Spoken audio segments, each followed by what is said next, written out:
لهجوی عزیز سلام، به فینگر فایل امروز خوش اومدید. میخوایم امروز رفرنس دهی سریع با اندنوت رو آموزش بدیم.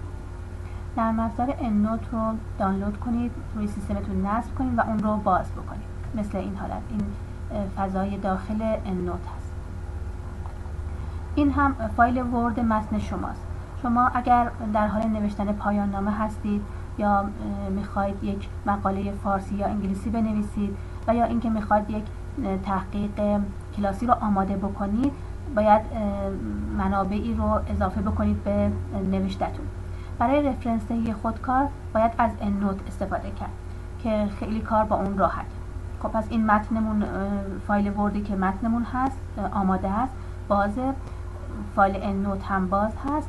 میایم سرچ رو انجام میدیم و اون مقالاتی که لازم داریم به عنوان رفرنس میخوایم وارد بکنیم رو سرچ میکنیم. حالا اینجا از قبل من سرچ کردم. اینجا توی پابلیشر BMC ببینید اینجا مقاله اومده، سایت دیس آرتیکل رو کلیک میکنیم تا دانلود بشه.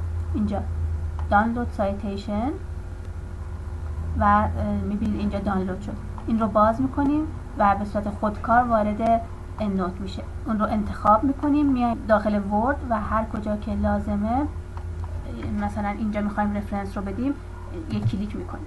خب میایم این قسمت، میبینید اندنوت توی تب بالای ورد وجود نداره. میایم توی فایل، آپشنز، اد اینز، این قسمت منیج تو رو میزنیم و اندنوت رو انتخاب میکنیم و اوکی.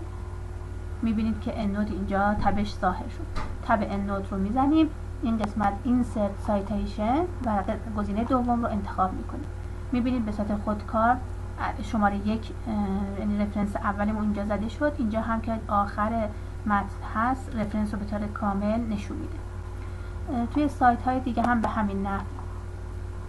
سایت وایلی هست، میبینید اینجا تولز، اکسپورت سایتیشن و مجدد اینجا ما اندنوت رو انتخاب میکنیم و دانلود شد. دوباره بازش که بکنیم مستقیم ارسال میشه به اندنوت و دوباره میایم اینجا مثلا این قسمت کلیک میکنیم، اینسرت سایتیشن رو دوباره میزنیم، گزینه دوم و رفرنس دوممون هم باز شد. توی پابلیشر های دیگه هم اگه ببینید مثلا MDPI توی این قسمت هست، سایت رو میزنیم، این ناحیه اینجا اندنوت، دوباره دانلود میشه، این رو باز میکنیم، وارد اندنوت میشه. مثلا ما اینجا کلیک میکنیم و اینسرت سایتیشن رو میزنیم، میبینید دوباره رفرنس باز شد. توی نیچر میبینید این قسمت، این هم سایت دیس آرتیکل، دانلود سایتیشن و دوباره این رو هم به همین نحو باز میکنیم و مثلا اینجا کلیک میکنیم و اینسرت سایتیشن رو میزنیم. یا توی ساینس دایرکت میبینید این قسمت سایت،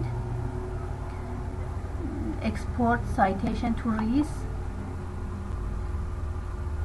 این رو باز میکنیم، این قسمت رو انتخاب میکنیم، میایم و همینجا در واقع دوتا رفرنس داره. همینجا که کلیک کردیم دوباره اینسرت سایتیشن و میبینید که به صورت خودکار رفرنس ها با عدد با شماره وارد متن شدن. اینجا هم رفرنس ها، لیستی از رفرنس های استفاده شده رو مشاهده میکنید.